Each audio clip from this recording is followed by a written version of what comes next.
All right, let me just check. We And didn't. I'll just follow your cue from the standpoint of the screensaver. Okay, I'm just trying to test it to only show your screen, full screen. Okay. We didn't test that. Okay.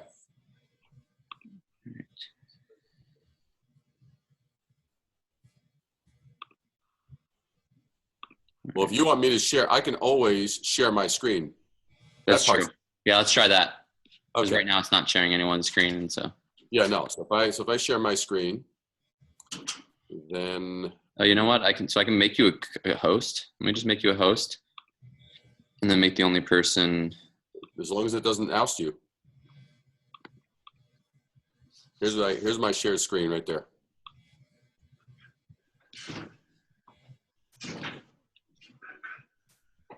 All right, there is a little dialogue on your screen on your presentation. Oh yeah. Well, no thank you. I always forget about those. I don't see them on mine, but actually now it's very fine. Okay. Now you should be good, right? Yep. Beautiful. Let me just try to see if I can get.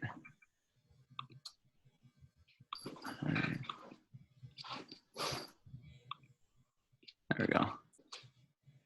I'm going to probably have to do a shout out to some folks who are here. One particularly, there's a fellow New Yorker who it was hysterical. We were texting about a half an hour ago, and he reminded me of a hysterical story. I'll leave it in somewhere. Disinfect what you burned and ensure it lasts. It's hysterical. Producing White House Financial, a new company established. Are you guys?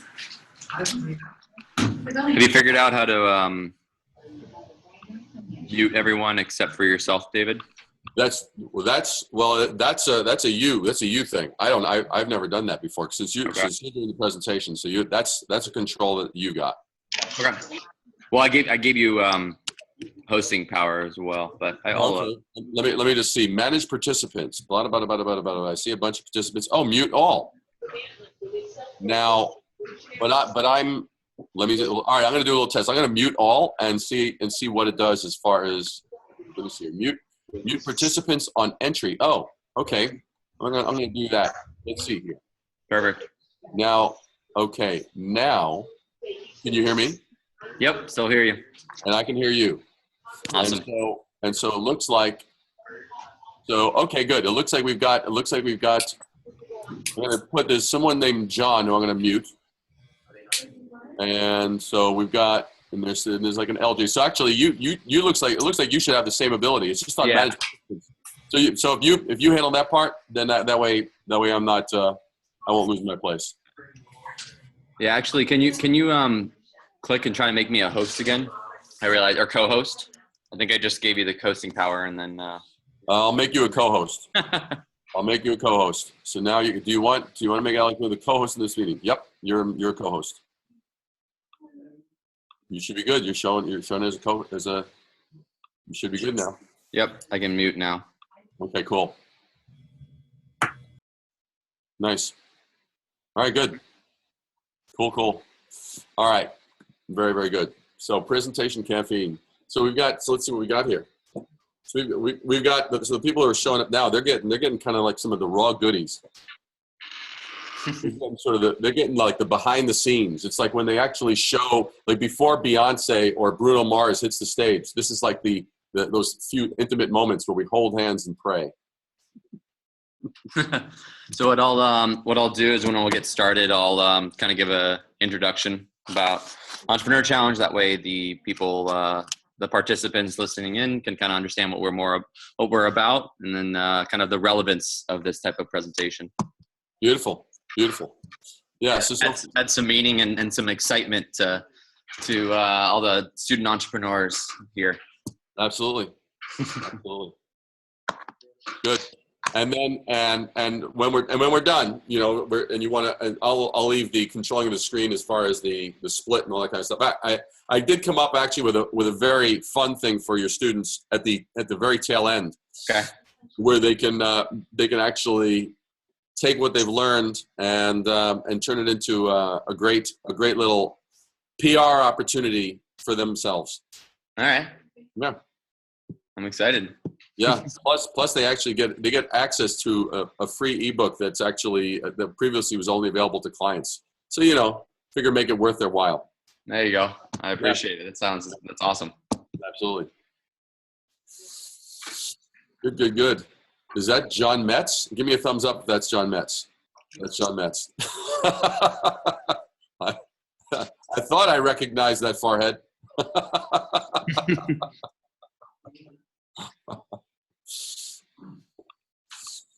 Very good. All right. And now, as far as your so none of the students had the wherewithal to come up with stuff for us to critique, eh? No, we didn't. We had a couple people, but they realized they wanted to kind of pay attention to the presentation than to kind of worry about pitching and then things like that. So kind of worry about integrating it after the presentation. Yeah, just I mean, if you see, there's a simple way to handle that when you have those kinds of concerns. Say, look, you are going to screw it up, so nothing to be anxious about. That handles it right there. Yep. Let me just check.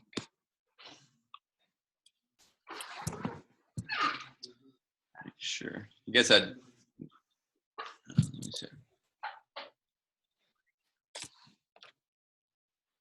So I love the early birds, man. That's great. We got people, and now we are at 5 o'clock. So if we want to just hang for a few minutes. Yeah, let's wait 2 to 3 more minutes. Sounds good. Now I have a question. But you as you do have the ability to see for them to chat with you, for them to actually send in questions, comments, whatever. Yeah, I can see the chat if anyone on the webinar who's doing the chat. We have all the companies here, and that's going to be more at the end when they're raising hands, and then they'll come up and ask the question. Good. Well, you can definitely. I mean, right now, if I were in the viewers' opportunity where there was like a few minutes where nothing was happening, if you got a question now, I'd jam it in right now. Don't be sleepy. Just be shamelessly opportunistic. That would be the way I'd approach it. Yeah. You guys have any questions? You had a chance to take a look at some of the videos while we wait around for a couple more people to come. Yeah. Then we're looking at, and I will tell you, I'll put it this way. While people are figuring out whether they're going to post any questions, the thing that I will say is, I mentioned this in my email to my email list that I had sent it out to, that I took this presentation, I threw the whole thing out, and I rebuilt it from scratch. And I've never done a presentation like this. I've never ever shown a presentation like this. It's a totally different direction, totally fresh, totally new, because I wasn't exactly 100% happy with it. And I was like, I want something that is so it blows me away, and it also scares the crap out of the viewers, so that they're like, that's I don't know how I'd ever be able to match that, because whenever I've had challenges, that's the way I've actually grown, by seeing something that inspired me, and then I actually took it and used it to inspire me to a new level. And so I figured, okay, I want to inspire myself to a new level, and I want to inspire everyone that's going to be seeing this to a new level. No, and it's amazing. I got a little sneak preview when we did the test, and I'm personally very excited. So. Oh yeah. And you're recording this bad boy, right? Yeah, the fact that we get this part of so much of a customization, so to speak, for our audience, it's really exciting, and I know it's very meaningful for the students. So. Excellent. And we're recording this bad boy. Yep, we are. And let me just plug in a little 8% more. Yeah, we don't want you just. Yeah, where'd you go, David? David, after the 12-minute mark, what did you say? Yeah, it would be bad. Where are the comments? Yeah, we should let it rip. And those that are going to straggle in, they'll just have to catch it. They'll just have to catch them on the replay.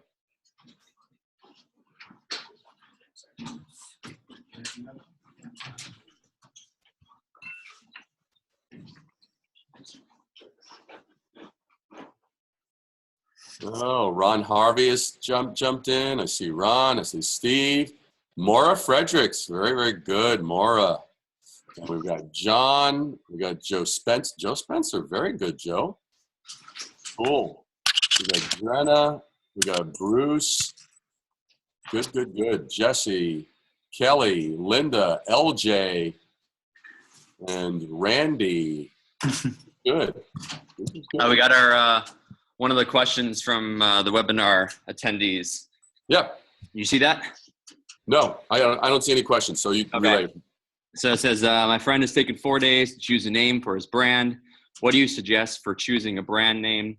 He still hasn't decided on a name, and I told him to choose it quickly and then pivot as needed.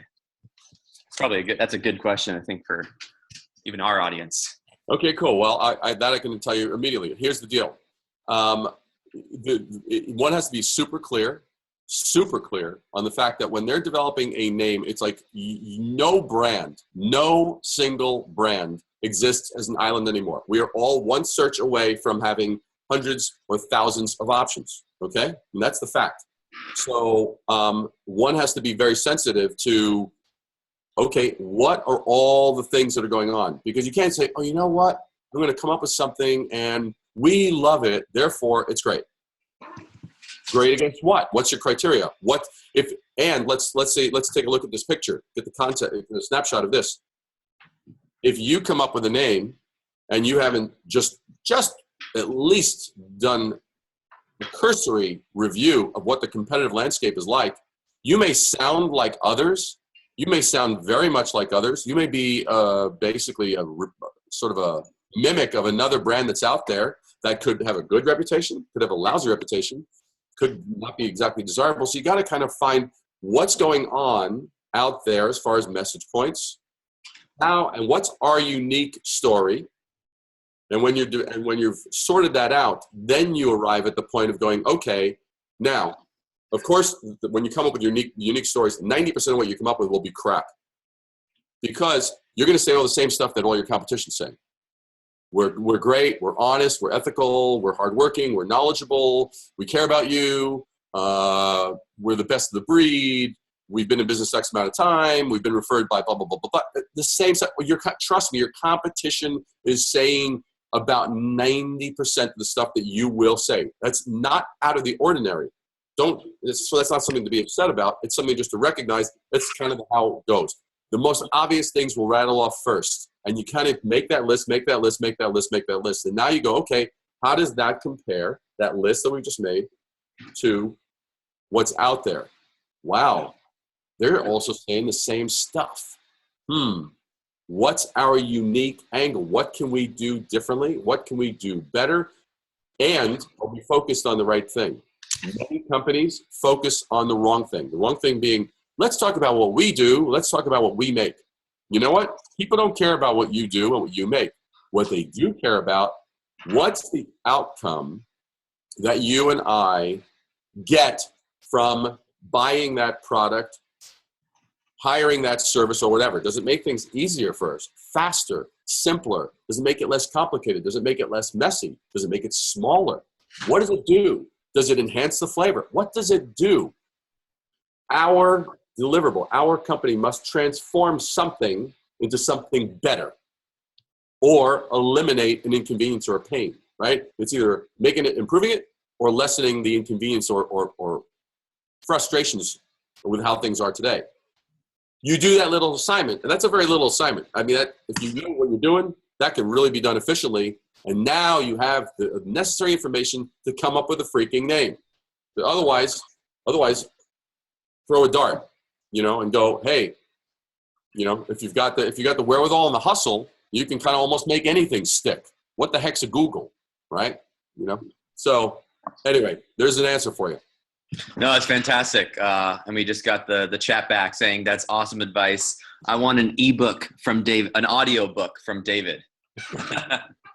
Well, all I can tell you is that I'm actually finalizing an amazing book that I've been working on for the past 2 years.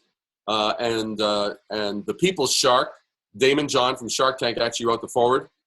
And this book is killer. Stay tuned. Make sure you subscribe and stay tuned. This book will blow you out of your mind. It's actually the book.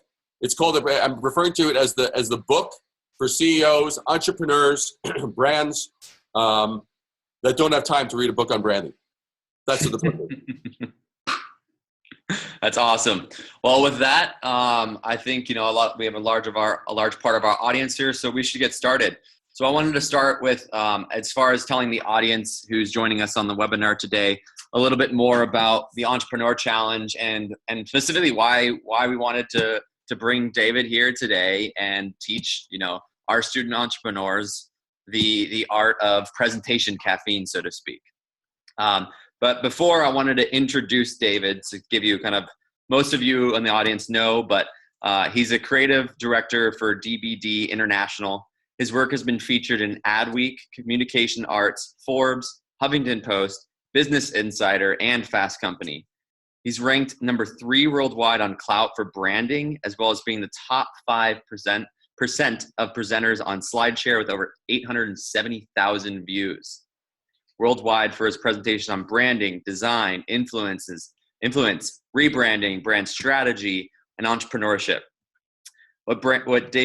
David's What is Branding video went viral on YouTube with over 323,000 views worldwide. Shark Tank star and New York Times bestseller Damon John says David Brier is brilliant with branding and presented David with the Presidential Ambassador for Global Entrepreneurship Medallion. So I actually discovered David when I was actually going through branding for my own company. It was a very relevant topic. I had gone through many different resources, and when I came across David's stuff, I was just blown away. And I thought, you know what, I just got to talk to this guy. And I thought it would be fantastic to not only have, be able to learn from him, but have him teach others, especially student entrepreneurs. So it takes me into talking about the Entrepreneur Challenge. We're an organization that's been around for 10 years. We do the annual business plan competitions. We've given over $1 million away. The companies have gone over to be valued over $1.2 billion. So, a tremendous amount of great successes.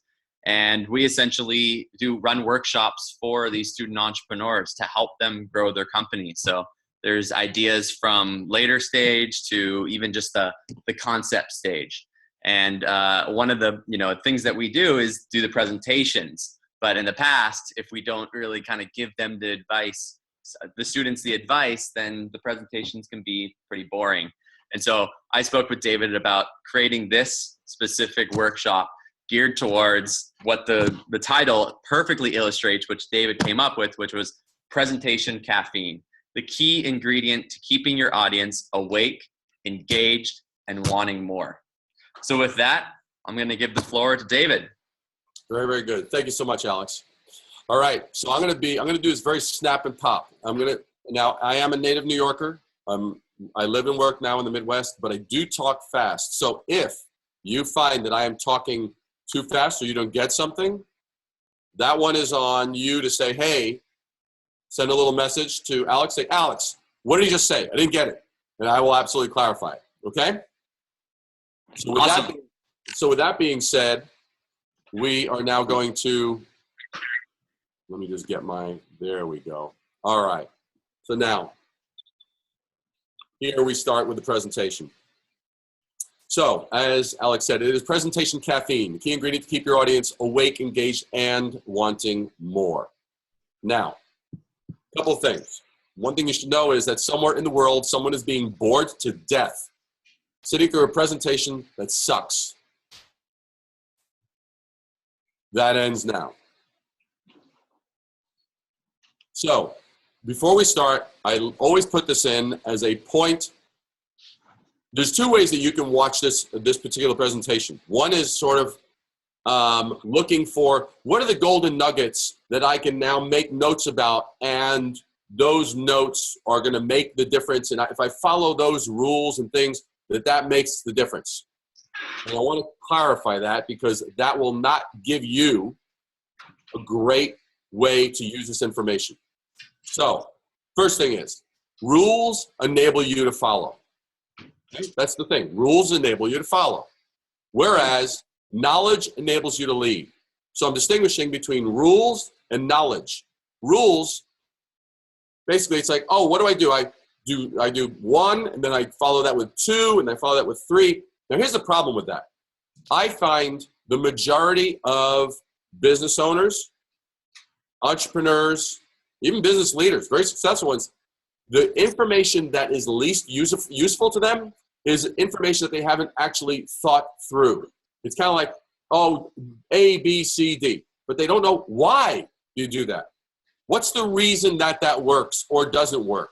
And why am I going to make sure to follow those particular points? That is what I go over. So knowledge, on the other hand, knowledge enables you to lead. Knowing, oh, you know what? When I'm speaking to someone in a sales call and this happens, I should actually do this, and here's the reason why. As opposed to sitting there, and I can guarantee, here's just like a quick little way to make this real. I'm sure we've all been sold something by someone in some store. This is the best way to do it in an interpersonal way. Some store, I don't care whether it's shoes, clothing, sports gear, computer stuff, a car, it doesn't matter. But I'm sure we all experienced someone who you knew they didn't know what the hell they were talking about, but you knew that they were kind of going through the motions because that's what they were told to do. And that was horribly painful. So can I just get a couple of some confirmations sent to Alex? Have you experienced that? Alex, are we hearing anybody? I have all the time. Okay. Okay. Cool. So we move on to this particular point. We're going to be talking about branding and purpose, or how to influence and guide universes you didn't think were yours to control. When I talk about universes, I'm talking about we each have different people that we serve, that we're of value to. So that's going to be your audience.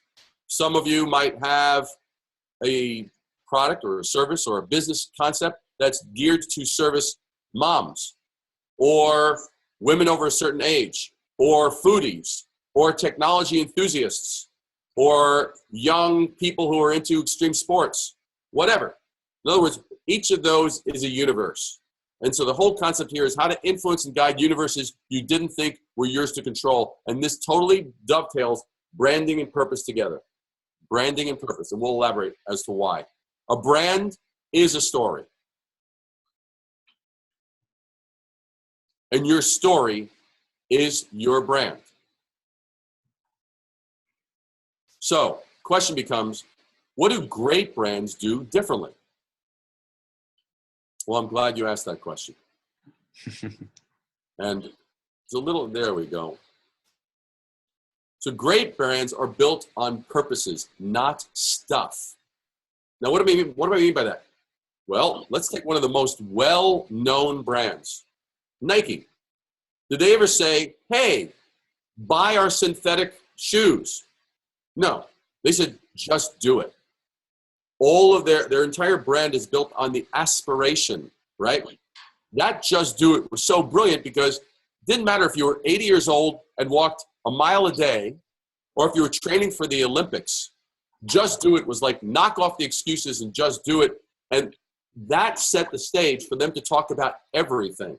They could show someone running, doing a sprint, or pole vaulting, or doing anything, or even just walking. Take charge, okay? So ignore purposes and your presentation dies. That's the thing. You're building it on purposes. Why would someone want your product? Why would someone want your service? What's the passion that you can connect to? That's a purpose. Ignore that and you're selling stuff. What does that mean really? That means you've turned it into a transaction. You have two options. You're either going to have a transactional relationship or a transformational relationship. You want the transformational relationship. Because otherwise, if you have a transactional relationship where you're just selling your stuff, the inevitable outcome of that is someone's going to say, whoa, well, that's just whatever, that's XYZ, whatever, it's a commodity, it doesn't have that much value, I'll just find the one that's cheapest. You see, that's what happens. That's the road it goes down, not because people are cheap, but because you and I blew it when it came to defining what that value was, what that transformation was that we made possible. So with that, I wanted to share with you the video. This has gotten over 337,000 views on YouTube. And this is nothing, there are no cats in this video, okay? There's no unusual creatures, there's no weird accidents, and there's no people, you know, during spring break doing unusual things that people like to observe. So this is about branding, and it's about 2 minutes long, and I want to play it for you just to set the stage. What is branding? As creators, we want to think it's about us, our brilliant talent, our skills we perfected over the years, all these magical things: color, space, shape, tension, harmony, typography, beauty, simplicity. Then why do certain brands become great brands? Brands that connect, resonate, and spread like wildfire. It's because we tapped into our ability to see, not as ourselves, but as others. To see the minute details and trends others don't see, not just on the computer screen, or in books, or in galleries, but in and through the eyes, hearts, and minds of people. Geniuses have that special skill to look at the universe of people and translate that into the universe of visual and written communications, to transform those observations we each sense into something we can each tangibly see and understand. That is the magic. That is the spark. That is the genius that gets each of us interested and keeps us going for something greater, for something previously impossible, for something nobody ever thought of before. That is the magic of branding.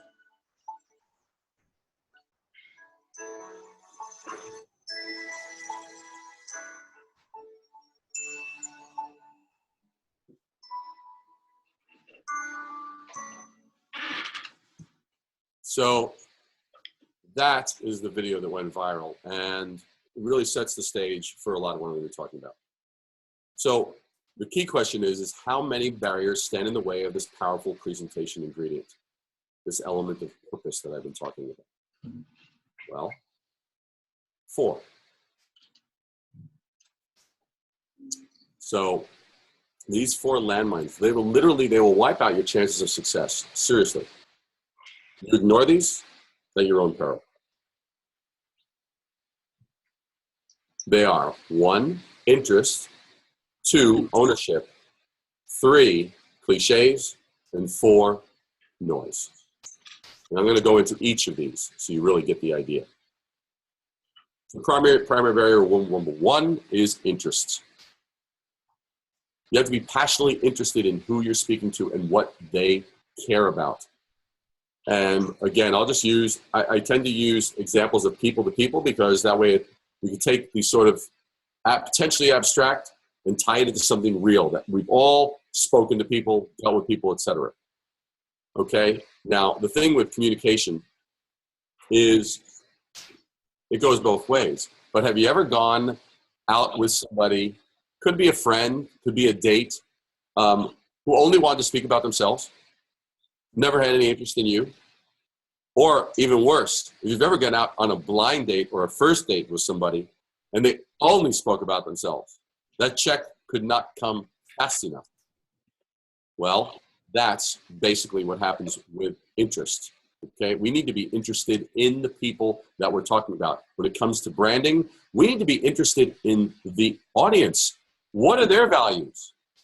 It's not a personal exercise for our own entertainment or gratification. Of course, we need to be passionately engaged and care about it, but we need to be interested in the recipient. Primary barrier number 2, ownership. You have to know this isn't your show. It's theirs. Own that. You exist for them. You exist for them. Primary barrier number 3, cliches. Now, let's get cliches clear in our own heads. A phrase or opinion that's overused and betrays a lack of original thought. Okay? That's definition number 1. Definition 2, very predictable or unoriginal thing or person. Now, the thing about this is that this applies to not only to words. And oftentimes people think, oh, yeah, cliche. So we don't want to, like, if everybody in our industry is saying we're state of the art, if that's what their claim is to differentiate themselves, then to say that would be a cliche. We wouldn't want to use that. That's true. But if at the same time all of your competitors are using the same type of clip art, or the same type of visuals, or the same type of channels, or the same type of messaging, or the same type of inspirational videos, that it's like, they talk about hope and inspiration and challenges and achievement and potential and, just words. At a certain point, words become meaningless. Now, I know that I'm talking to a younger audience, but to give you an example, 30 years ago, the term all natural, when it first started to appear, actually probably 35 years ago, when all natural started to appear on food packages, it actually meant something. It's not something that's been around for 50, 60, 70 years. That was a new distinction because as an outgrowth of the 60s, you had individuals who were really into health food and granola and things that were good for your body and this, that, the other. Okay, so you had things that are generally on the fringe. The cycle works this way. Things that are on the fringe start to become more mainstream. We find things on the menus of Arby's and the menus of Wendy's and the menus of McDonald's and Burger King today that we wouldn't have even thought possible 7 years ago. We find certain exotic, spices, and we Chipotle this and, Korean that and blah, blah, blah, blah. So you get all these things that are on the fringe. So today's innovation will become tomorrow's normal. So you want to be hip to that. You want to be sensitive to that. But cliches apply to words, visuals, pitches, video styles, all of these things. Everything can be a cliche. If you walk in a particular way, let's say you do a pitch. Let's say you're pitching stuff and you do it the same way. Why are you doing it the same way as everybody else? Can you shake it up? Can you do it a different way? You don't want to go down the road of cliches. So and here's the law. If you're using cliches to promote your brand, you're promoting your category, not your brand. If you're saying, in other words, if you're saying the same stuff as everyone else in your industry, you're reminding the audience of your industry. You're not promoting your brand. I don't care how enthusiastic you are about it, doesn't matter. So using cliches will literally, you might as well just be throwing money out the window because you will have to spend easily 10 to 20 more times to even make a dent because you sound like everyone else. So using cliches prevents any purpose from being understood or relevant.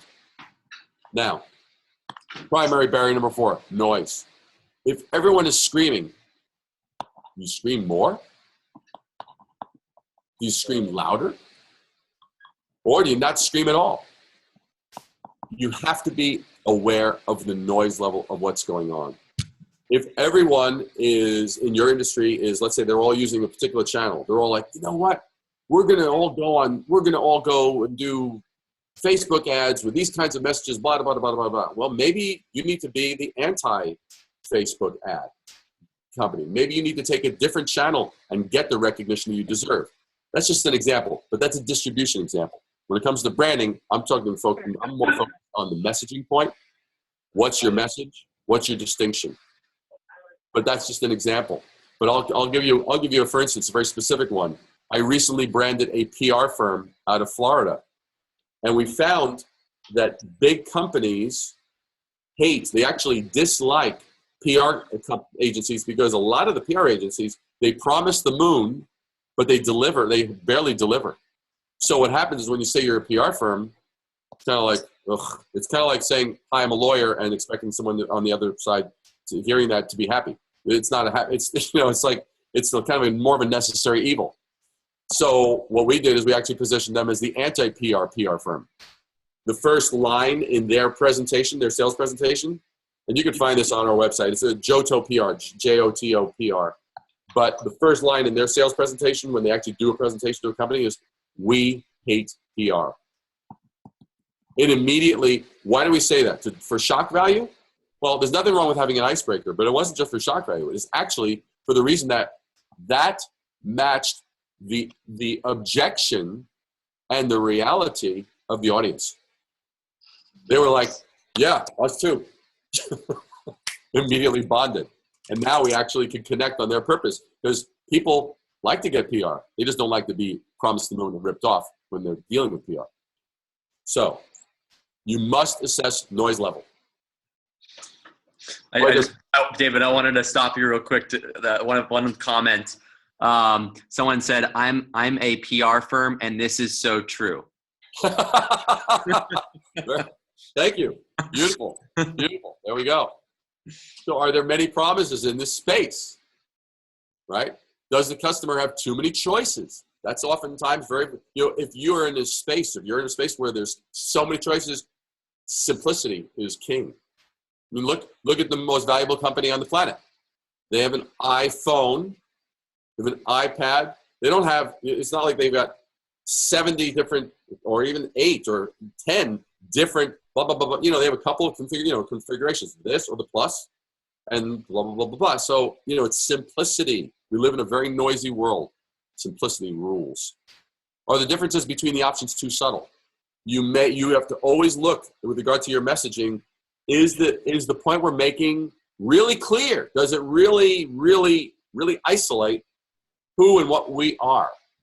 So that's just an example that you want to make sure that it's really, that the difference is not so subtle that you have to put it under a microscope to go, oh, I see now. People don't have time, and people usually are not walking around with a microscope.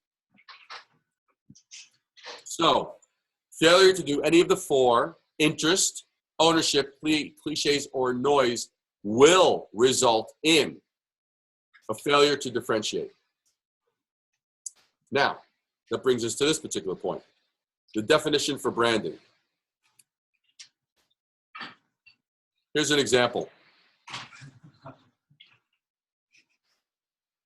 Which bottle did you notice first? Everyone says, well, the green one, obviously. Well, it's not so obvious. There are 3 amber ones, 1 green one. Why? There should be a 3-to-1 ratio that you would have noticed the amber ones first. But everyone goes, oh, the green one. Well, it's because it was different than the others. If it was a slight variation on amber, it would have blended in. So what happens here is this. Our definition for branding is this: the art of differentiation. I developed this definition after looking. I went to Amazon out of curiosity one day. I typed in branding and searched under books. At the time, I think there were over 6,300 results. That's books, over 6,000 books. Now, we're not talking about romance. We're not talking about dating. We're not talking about how to lose weight. Okay, all of those I would expect to have large volumes of books. But branding, this is a specific tool. I could dig it if there were a few hundred or even as much as 1,000. But over 6,000 books? Well, if you're interested in books, go ahead and read the 6,000 books.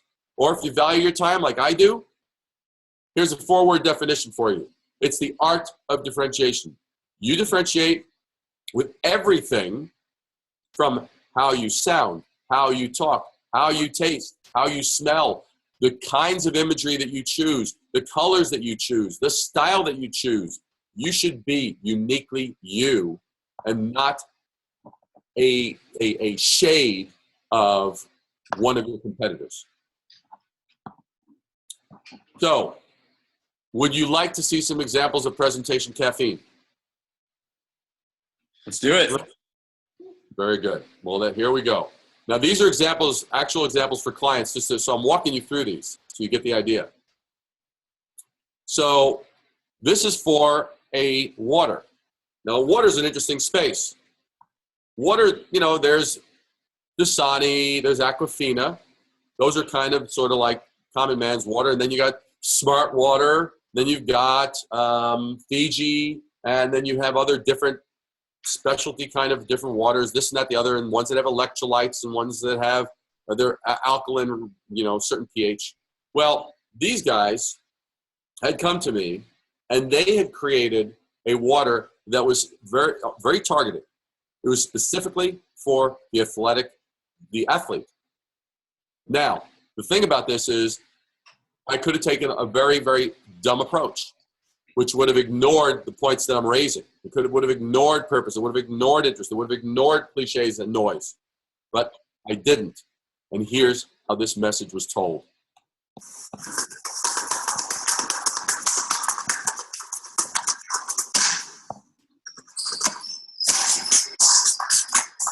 Anybody can show up. Wear the right gear. Look the part. But the real question is, who's the last one standing? The one who takes home the trophy. The one they want to beat next year. It's me. Me. The one who crushed it. Me. The beast. The one who bounced back and dominated.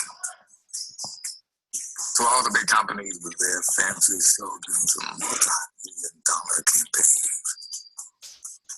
I'm not some target audience or some ad agency's demographic. I'm not some cash cow to fill with salt, chemicals, corn syrup. I demand fuel. Not some marketable candy-flavored formula. No. I want fuel to burn. After all, I've conditioned my body for crushing it. For beast mode. For coming out of nowhere. Bouncing back like a force of nature you never saw coming. Being the player my coach, trainer, and teammates know and respect. Why? Because respect isn't something you're born with. It's something you earn. Every day. Defiance fuel. Earth's first water formulated for athletic performance. Defy limitation.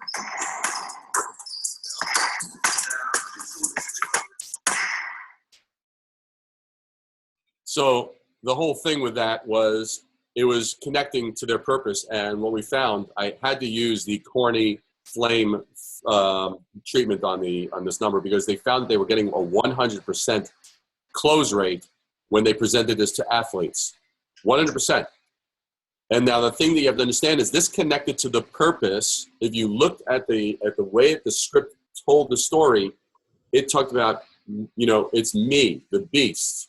I'm not some target audience who wants some of your sugar flavored blah, blah, blah. So it became the voice and the purpose of the athlete. Otherwise, it would have been in what I call pitch mode. It would have been talking at the actual athlete. Instead, it became the voice of the athlete, and they went nuts. From the name, and if your person is still listening with regard to the naming, this grew out of understanding our audience. Nobody else actually had this either. But Defiance Fuel and Defy Limitation was their mantra. And so to also breathe life into the story, these are some other pieces to the story. And all of this applies to a presentation as well as creating a brand, because you really can't separate the two. If you have a great story, you'll have a great brand. If you have a great brand, you have a great story. So, and let me give you an example. This is a series of posters. The purpose of me showing you the posters is none of these are sitting here showing a product shot. Who cares about the product shot? What they care about is being able to be in that moment that's theirs, where they can do things like this, or like this, or this.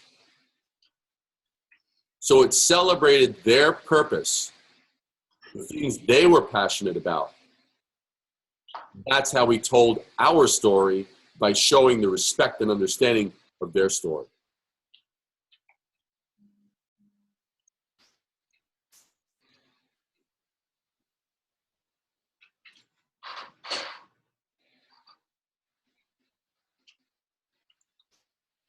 And you should notice there's never an excuse not to have fun. Please notice the upside down logo in the bottom right corner.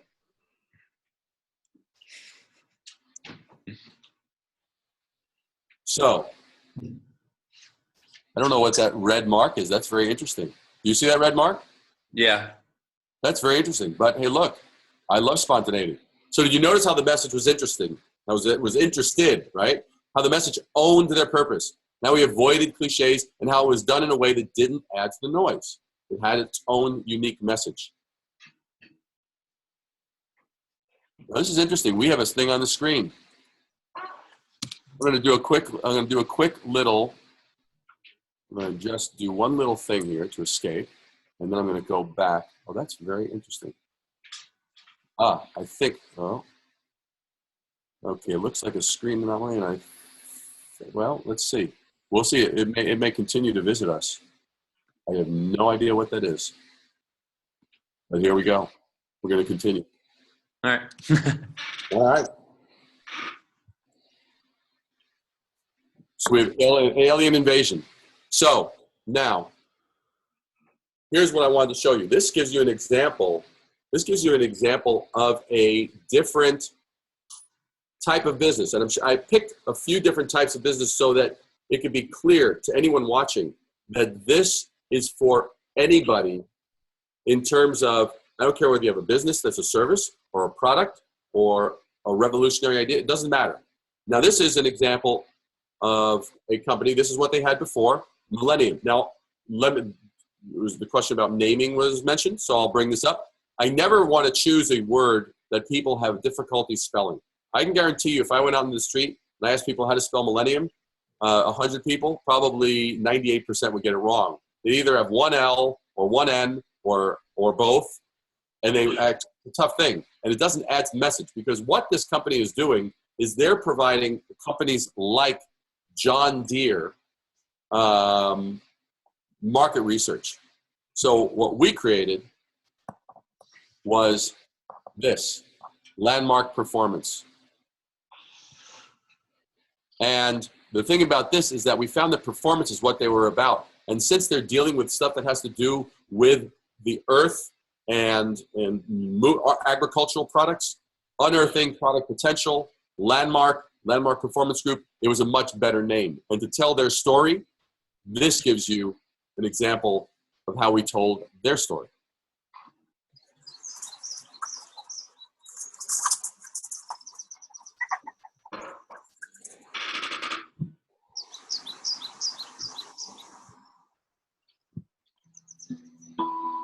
Whoever said it was about the journey never ran a business.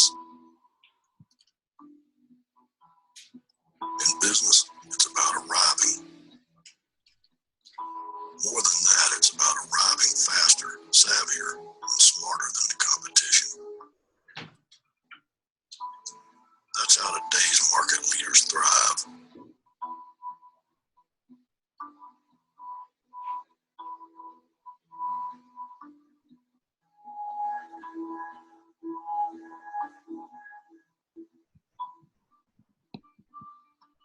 It's no longer an issue of collecting facts. It's about digging deep enough to unearth insights and open the door to meaningful. How does one navigate through this rough terrain of discovery with the same old tools? No. By learning to see through the eyes of those familiar with the terrain. By learning to hear what they hear. And say,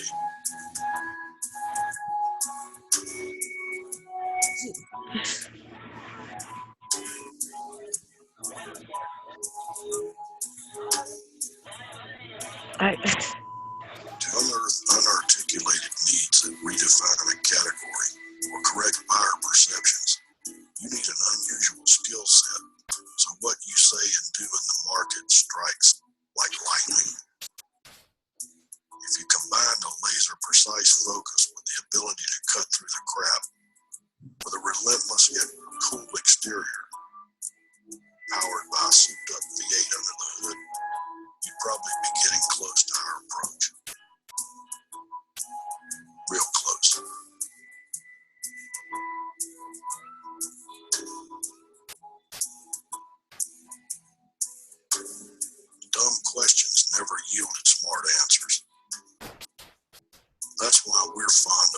our hands dirty, as long as it's in the ongoing pursuit of getting potent insights that transform you and your product into superheroes.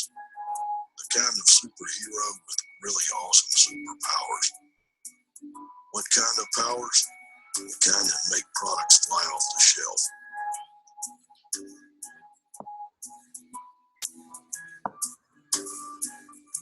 We don't care if people call us names behind our backs. Names like genius, clairvoyant, Jedi-like mind readers. Whatever. As long as you say this to our face, you helped us finally understand our product distinctions and buyers' values, and now we're selling product like hotcakes. That's right, hotcakes. Sound real yummy right about now, and so it is. Let's talk.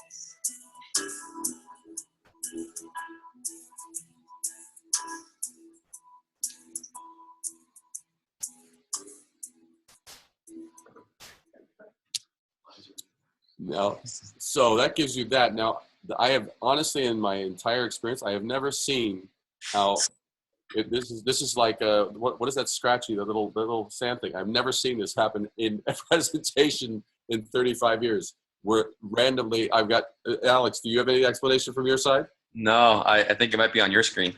On my screen, this is fascinating. So I'm curious. This is fat. Okay, hold on. It goes away and then comes back. Yeah, I mean, I honestly have never seen this. This is remarkable. Technology.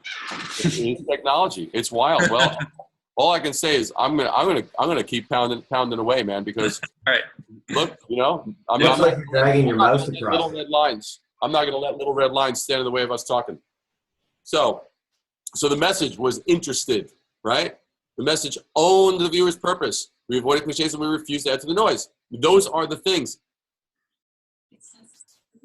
If you looked at it, what were we talking about in that message? We were talking about the needs, the values, the purposes, what their client liked. It wasn't saying, hey, look, let us tell you about us. Let us tell you about us. Look, we're, hey, we do this great, that we do that great. Da, da, da, da. No, we talked about their pains, their obstacles, their frustrations. That's how it worked. So now, oh, that's interesting. Well, why do I see a hack? What is this word, a hack? So this is wild. I've got blue. I've got a hack. This is great. Well, we're gonna. I mean, unless someone's gonna really break into this and hack, I think someone's hacking into this because I got no other explanation. So we're gonna carry on. all right. So we've got the before. This is American Dance Institute. Now, this was a cliche. When you cannot have a brand that's going to say, hello? Amy, I see you. Can you mute yourself? Beautiful, honey. Thank you. Almost. There you go. All right. What's going on? So we've got American Dance Institute. That looked 25 years out of date, and it was appropriate because they had their 25th anniversary, and they came to us to do a rebrand. This was the rebrand. Now the thing is that their audience had purposes. You need to know your audience. That's the whole thing of presentations. It was movement on your terms. The way all of these particular dance schools and dance in the area, they were all saying the same type of thing, and they all had a way about them. They were very authoritative. They were very disciplinarian. So here's what we did as far as telling their story.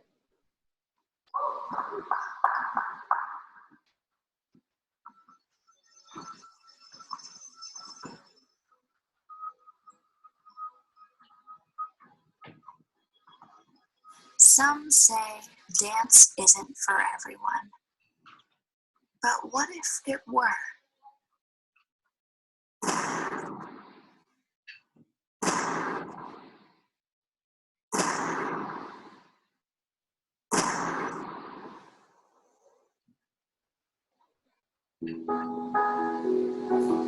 What if there was a community built on the joy and freedom of dance? What if there was an oasis, an institution that had one reason for being, that recognition of our inherent right to dance, to express ourselves? What if movement looked to us for guidance? What if movement wasn't something to be feared, but something that celebrated our arrival, welcoming us with open arms and an open heart? What if movement opened our eyes to a new world that applauded us with every gesture and flourish? What if there were such a place? Well, there is. It's where dance has called home for the last 25 years, and where future dancers will call home for the next 25. American Dance Institute. Movement on your terms. Come in, and together, let's discover the magic of you.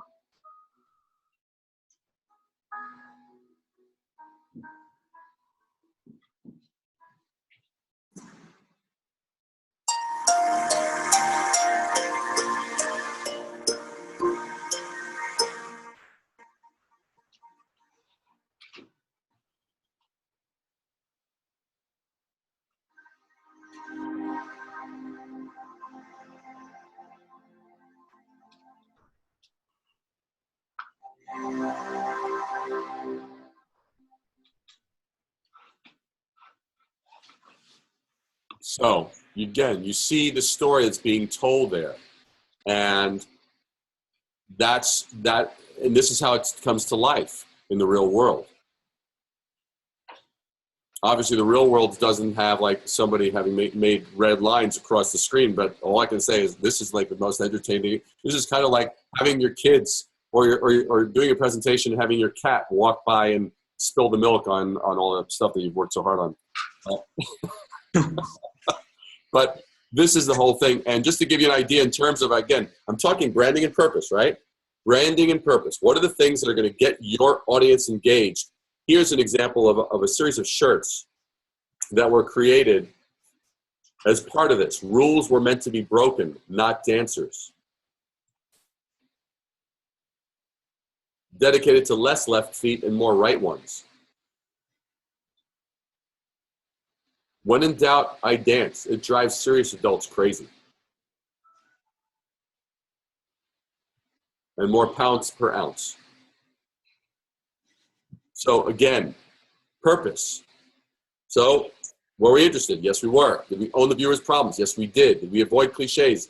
Yes. And did we bypass the noise? Yes. We didn't sound like everybody else. Everybody else, they're talking about different things. We talked about the factor of movement on your terms. You could be whatever weight, whatever skill level, whatever age, it didn't matter. That was an example. Now, so that is in the instructional space. This is in the product space with regard to coffee, okay? Coffee, talk about a noisy category, right? You've got everything from Starbucks to Pete's to the Independents to the Third Wave. You got all this stuff going on. You got Caribou, all of these different brands. So Dunn Brothers comes to us and basically they want to refine their story. And we found that there was an actual reason that somehow everybody overlooked when it came to telling their story. And this, go ahead. I don't know. It's been on my mind lately. I've been thinking about it a lot, actually. Is coffee just a drink? Or is it a pastime? Or an art form? Or a contest? Or a business? You know, some sit and ponder whether it's a science or an art. We tend to think of coffee and approach it as something entirely different. To us, it's about taste, about flavor, and about a passion that's been perfected since 1987. A passion for the ultimate convenience that's as fresh as it is real. For basking in the joy of life, its flavors, its aromas, its freshness, and taking in all that life has to offer.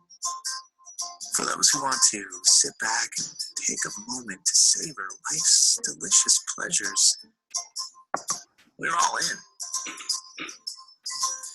And like a friendly embrace, we couldn't do it without you. This obsession with taste is why none of our independent operators use automatic machines, since no push-button solution could ever replace the handcrafted nuances of flavor and aroma, and why the beans we sell are never roasted more than 5 days ago. So whether it's a cup full of taste, a shot of goodness, a bowl of deliciousness, a plate of awesomeness, or a reward just for the heck of it, Dunn Brothers Coffee. Life's rewards done right.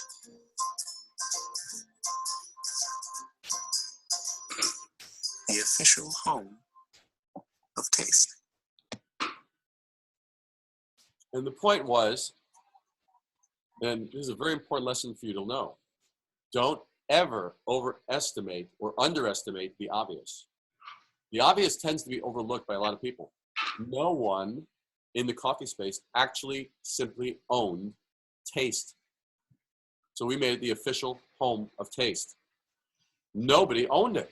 You would think that's insane, and it pretty much is insane. The basic thing about it is that when you're developing that story, that brand presentation, you're developing that arc for your story, that is what you want to really, really look for. Where can you uniquely shine? So how do we use these?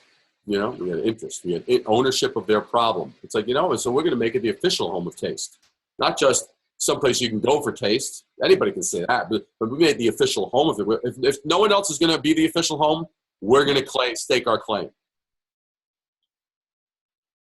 So the last one in this series is for the skin space. Now, very competitive. Skincare is very, very competitive.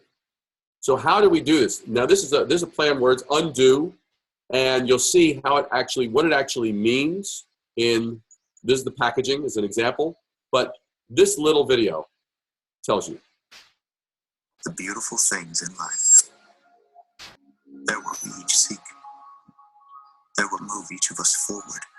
And they're the best of us, and well worth protecting. Very simply, these factors are what inspired us to create something that was luxurious, effective, elegant, and simple, like beauty itself. All in recognition of those qualities that celebrate vitality, life, and the spark of youth. Our creation? Undo. Let's defy the odds. Let's dare to shine.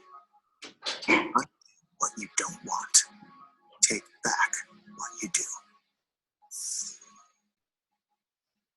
I remember showing this at an international convention, and someone stood up and gave it a standing ovation because they were shocked at how a skincare product could be done with no visuals. I mean, again, let's look at cliches. Let's look at different points. No visuals of women looking beautiful and photoshopped and airbrushed and all this kind of stuff.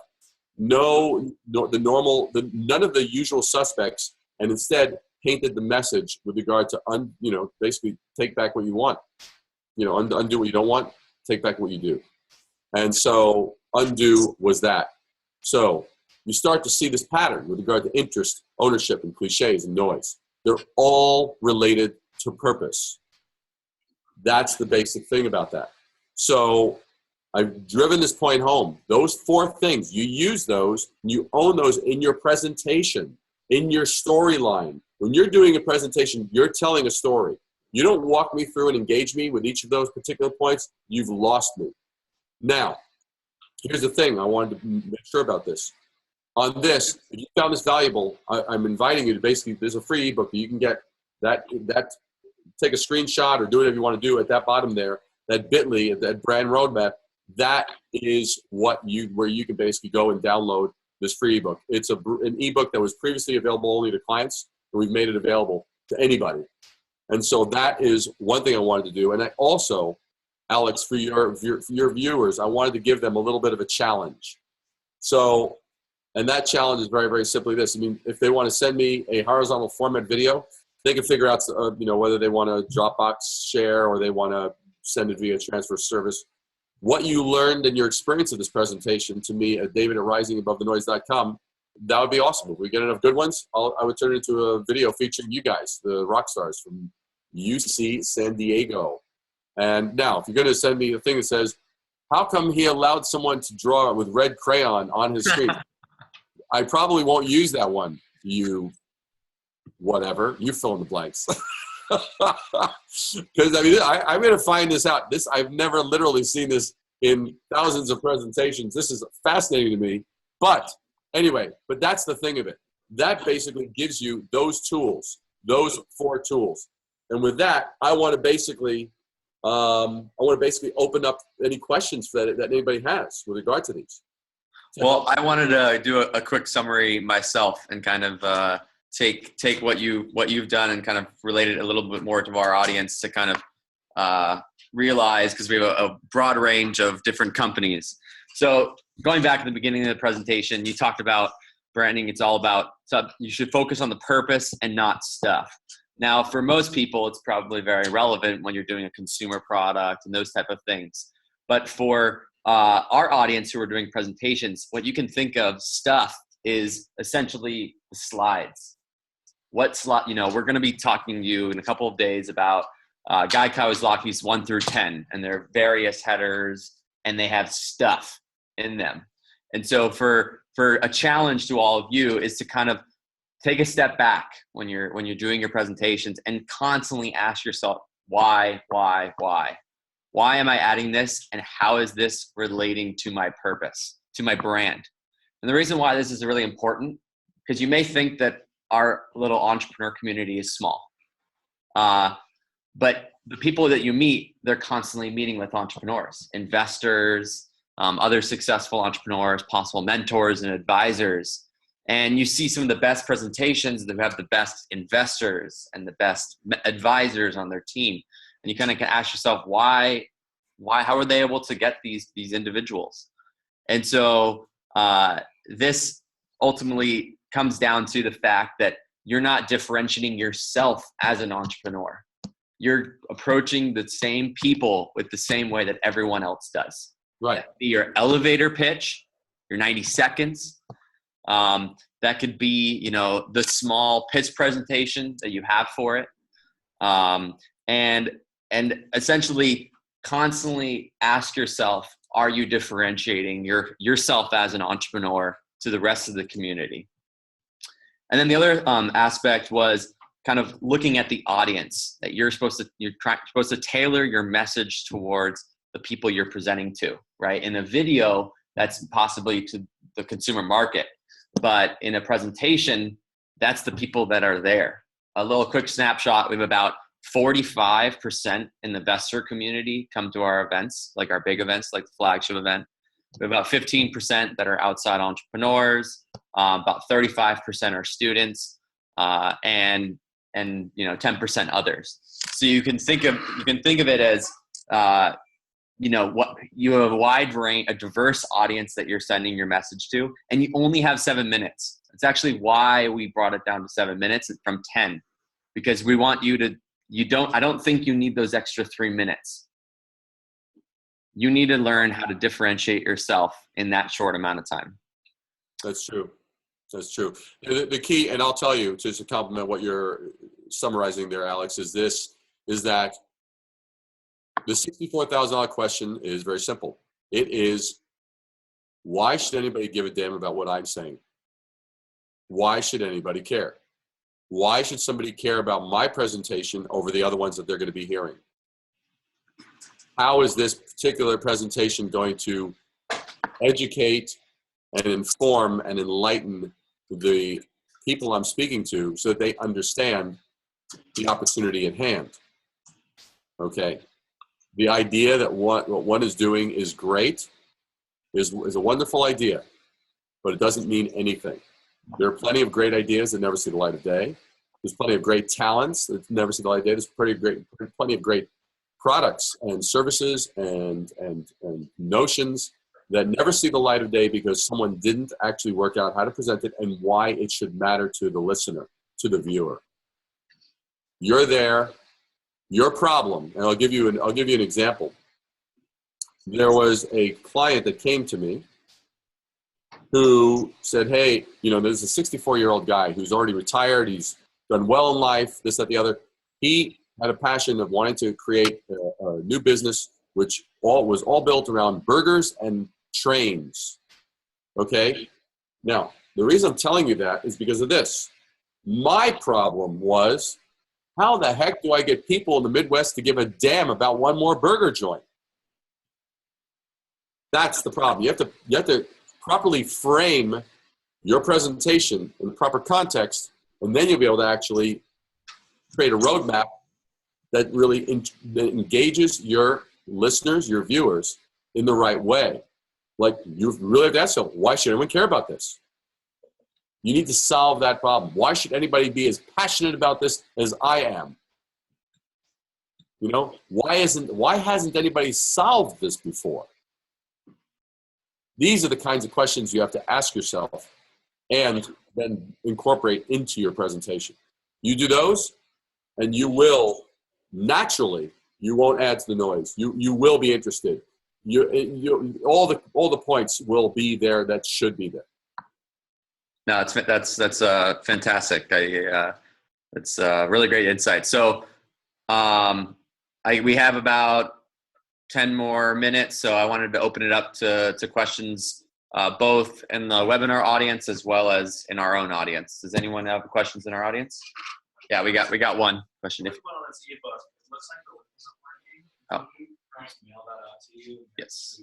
Yeah, David, they mentioned that the ebook link isn't working. I think someone did mention it as well. So we'll just follow up with all of the attendees when you get the link working. That should, I tested it earlier. It should be, make sure they got it right. Let's see here. Yeah, there was one person on the webinar that also mentioned this as well. So, all right. Well, if you find it, just let me know, and I will absolutely. I'll email me at david@risingabovethenoise.com. Email me, and I will absolutely get you the link. Awesome. David, I have a question for you. Yep. How would you approach branding a fine artist who already differentiates in style? Well, is there a niche? Is there an audience that they are able to serve that isn't currently being served? Well, my question is because we're a group of many different artists, and we all want the same thing. We all want to be able to sell our work and make a living off of it. To be in collections. We all want the same thing. We're all very different from each other. So in a sense, we all have probably somewhat of a niche audience, but people, they buy on emotion with fine artists. It's total emotional connection to the story in the art piece. So what do you do to differentiate the individual fine artist?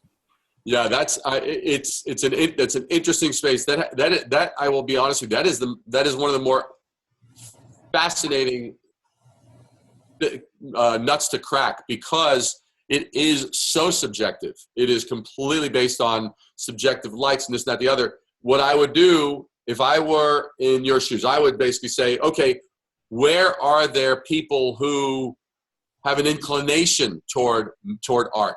I would find those who are.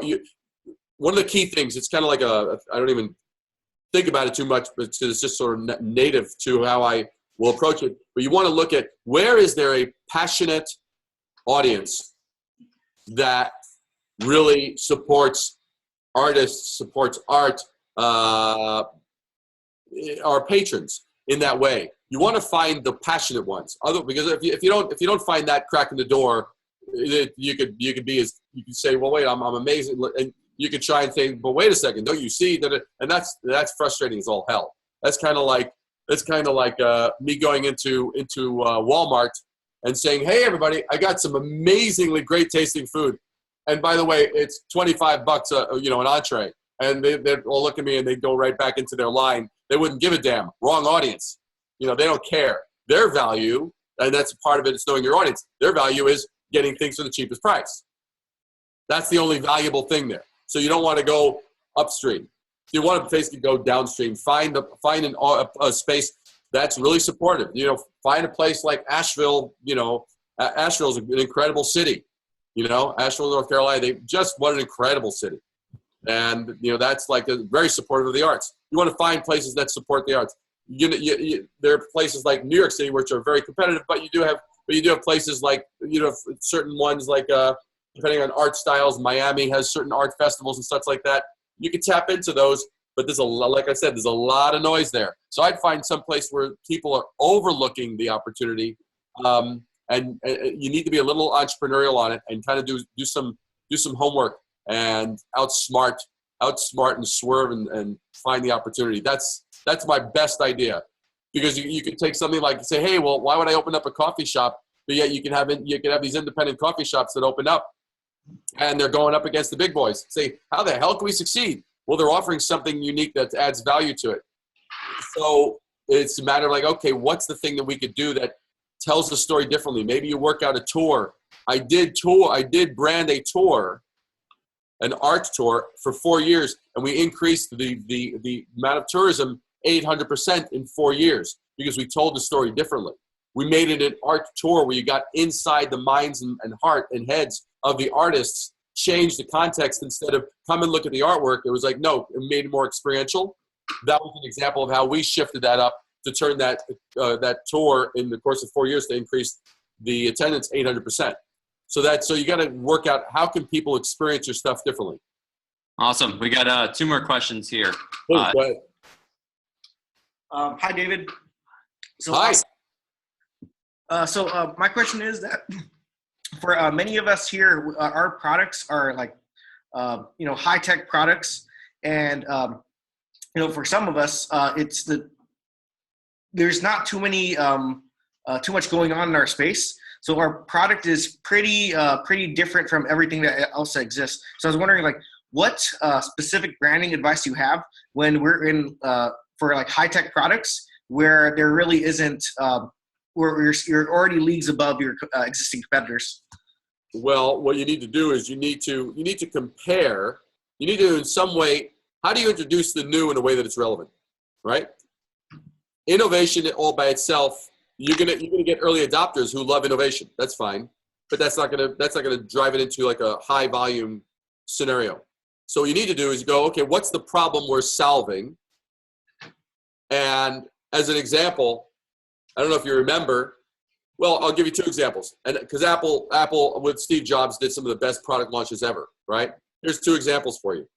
So one is when the iPod, this is the first of Apple going into the small device space, before the iPhone, before the iPad, the iPod, they were not the first MP3 player. They were the 3rd or 4th, but they had the beautiful, nice look, and they had the white earbuds, and they had the colorful commercials, and they communicated it in a way that was different. They also closed the loop with the iTunes, but the closing line told it all. 1,000 songs in your pocket, and it showed the iPod being inserted into the back of someone's jeans, the back pocket. So it took the new or not quite familiar thing and all of a sudden made it relevant. Like, holy crap, I can have my entire music library right in my back pocket. It made it instantly relevant. So you have to work out the relevance point. And another point of interesting relevance of how much of a breakthrough it was when the iPad was first introduced by Steve Jobs in 2010. I don't know if you remember. He took a manila envelope and pulled out the iPad. It was the coolest thing because you're saying, wait a second. Usually we're accustomed to sticking paper into a manila envelope. We're not accustomed to pulling out an entire freaking computer solution. So you need to figure out, those were bright ways of introducing innovation in a way that made it. Now we have other people writing on our screen. This is great. So people say nothing for Bitly. Someone in your team over there has access. There's no way. Anyone can write on the screen. Yeah. Click on the views. Oh, great. Now we get this. Well, now we know. Now we know the problem. Well, Alex, you eliminate people being able to write on the screen. I wish I knew how. Well, right now, just do it, my man. Right now, manage participants. What do we have here? More. Do we have here? Oh, I don't know. I don't see those. Oh, annotate. There's an annotate option. Yeah. I see. So if we go under annotate. So, oh, I see. This is great. So we have clear all drawing. There we go. Woo! There we go. That's ridiculous. That is so ridiculous. Unbelievable. Okay.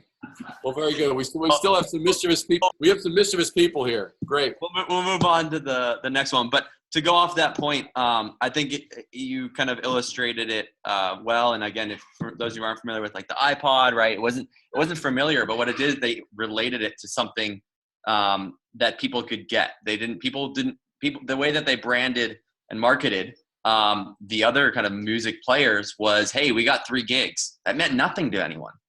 Absolutely, because people, back then 3 gigs was actually a lot, but they didn't correlate it with, wow, I can have access to all the songs I basically will listen to.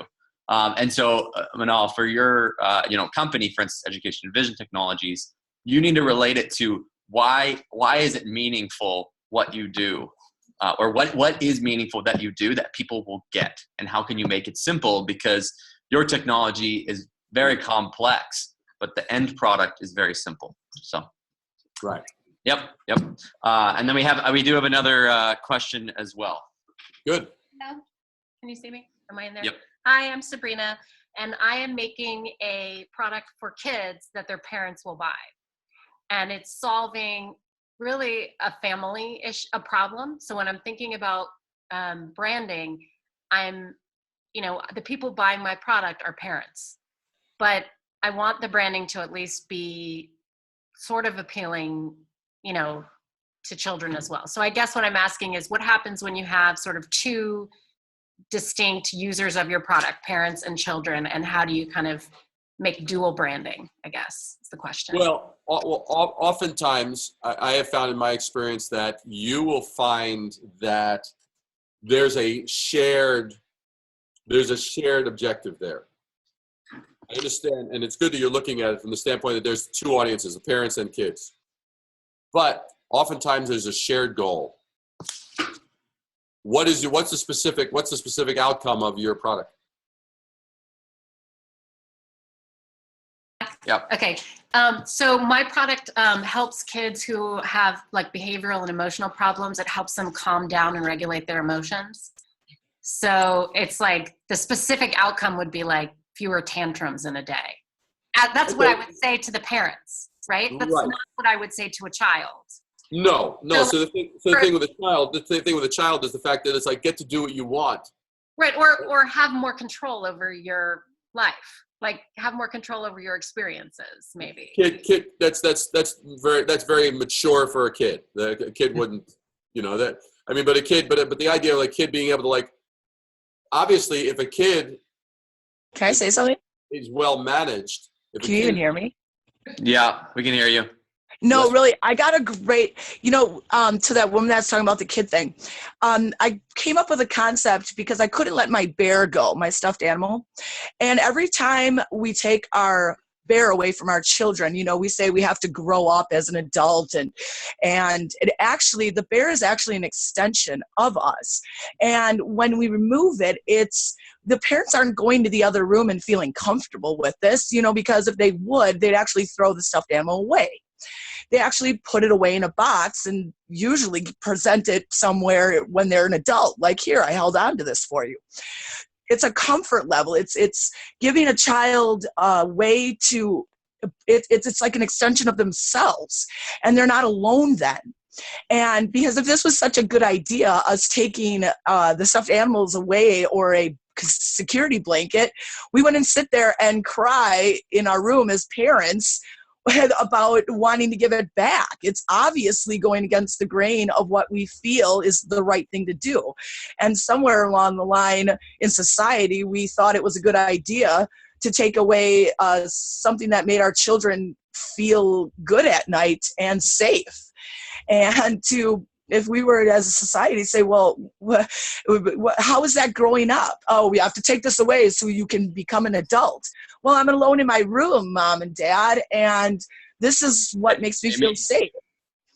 Thank you. I know we're running out of time, so I wanted to get some. Well, it's just a good idea for what she was saying about, with the emotional and behavioral problems in children. Yeah, thank you.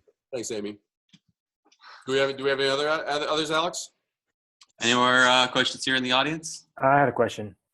Well, one sec. Can you give me 1 second? We're gonna prioritize any questions in our audience.